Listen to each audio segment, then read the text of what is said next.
Sa totoo lang, ayoko na sana mag-react eh. Kasi sigurado kong magagalit na naman kayo sa akin at mababash nyo na naman ako todo.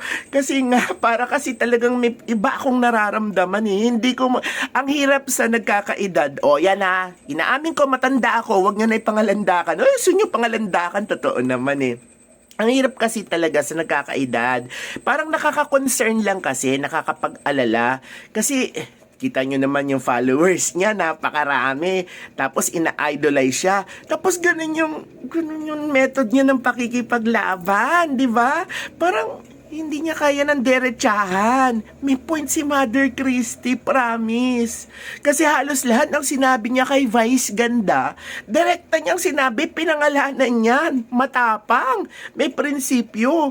Eh si Vice, para siya yung batang paslit na wala nang masabi. Yung parang, hello, hindi ka ba mangangatwiran? Hindi ka ba magpapaliwanag? Bakit dinadaan mo sa ganun? Parang hindi kasi magandang method yan eh, para sa isang tao. Parang nakakadimin ng kanyang pagkatao yung ganun. Kayo ba, since ina-idolize nyo naman siya, I would just like to say na gusto nyo rin ba ganun kayo? Kayo yung kapitbahay na mahilig magparinig sa kapitbahay nyo? Na hindi nyo madiretsang sabihin na, takot ba kayo na magbigay ng pangalan? Eh kung totoo naman yung sasabihin ninyo, ganun ba talaga? Yung ba talaga ang gusto ninyo sa idol ninyo? Palagay ko dapat kayo nga minsan yung nag-a-adjust para medyo maglamlam naman siya. Yung kalma-kalma naman. Kasi talagang hindi maganda eh. Tapos televised pa, di ba? Tapos nakikita ng maraming tao. Tapos lagi na nga niyang ginagamit yung pangungutya at saka yung mga jokes niya kakaiba, di ba? Kasi nanlalait, mapanlait yung mga jokes niya. Aminin niyo na, lahat ng jokes niya galing sa lait. Wala akong nakikita jokes niya na tsaka pamamahiya. Isa yun sa mga jokes niya eh. Pamamahiya at saka panlalait. Doon nang gagaling, tapos ginagawa niyang katawa-tawa. Ang dami kong gustong kasi ang dami talagang ginawa ni Vice ngayon na medyo hindi maganda. Parang, ewan ko ha, pero hindi rin ako, wala naman talaga akong pakialam kay Vice. Sasabihin nyo na naman, naiinggitan lola. Wag kayong magkakamali magsalita ng ganyan dahil hindi rin ako taong wala. Sasabihin nyo na naman, nai-insecure ako. Tignan nyo, may insecure ba ako? Di ba? Ang sabihin nyo kasi wala akong jowa. Kaya lang kasi talaga, alam mo, nakakapagpaalala dahil ang dami-daming followers niya, tapos nakikita ganyan yung asal niya. Kayo, kung may kalaban kayo, in a way, mas maganda kasi yung open ka na lang. Straight to the point. Ang lola kasi prangkang tao ang lola eh.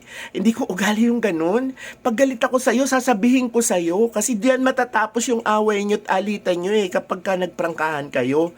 Diyan na, tapos nung pagprangkahan kayo, tapos na. Gusto nyo ina-idol nyo, traidor?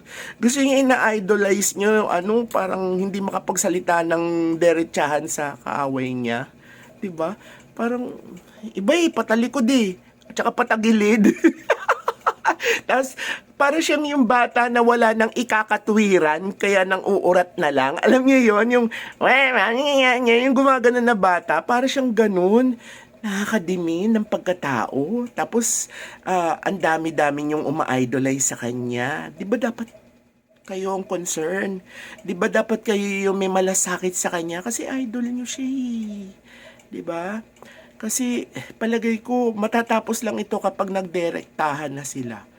Kapag natuto na si Vice na wag daanin sa pagpaparinig, dapat may mag-interview sa kanya tapos sabihin niya na rektahan. Sabihin niya na lahat ng sama ng loob niya. Hindi kasi natatapos ang lahat ng ganyan sa pagpaparinigan Unlike si Mother Christie, kaya nga sabi ko sa inyo, may point si Mother Christie kasi nirekta niya. Ngayon, dapat sagutin ni Vice ng rekta rin. Ay, naku, mother ha, ganyan. Mother Chrissy, hindi dapat ganyan. O, di ba dapat ganun? Para tapos na. Di ba? Kasi nga rektahan na.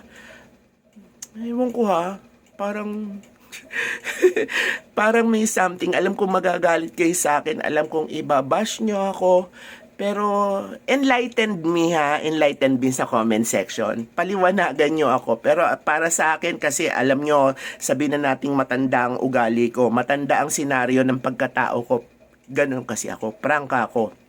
Pag galit ako sa'yo, papangalanan kita, sasabihin ko sa'yo diretsahan, harap-harapan ko anong kinakagalit ko sa'yo.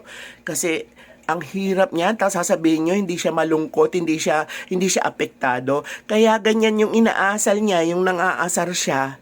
Kasi, alam nyo, mag-alala kayo sa idol nyo. Kasi alam ko yun eh, nagkakaedad na rin si Vice, 47 na yan.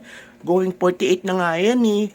Nagkakaedad na rin yan, nagkikim-kim yan. Tapos para ma-express niya lang yung emotions niya, yung galit niya, tsaka yung mga ngit-ngit niya, dinadaan niya sa ganun.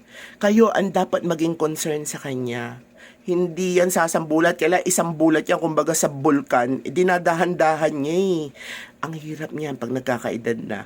More or less, ang daming lalabas sa sakit. Di ba nung kailan lang parang nagka-vertigo siya? Tapos, naku, delikado.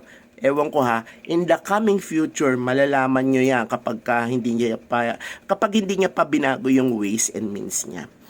Para sa akin, tama si Mother Christie. Dapat direktahan na. Parang tapos na. Okay na.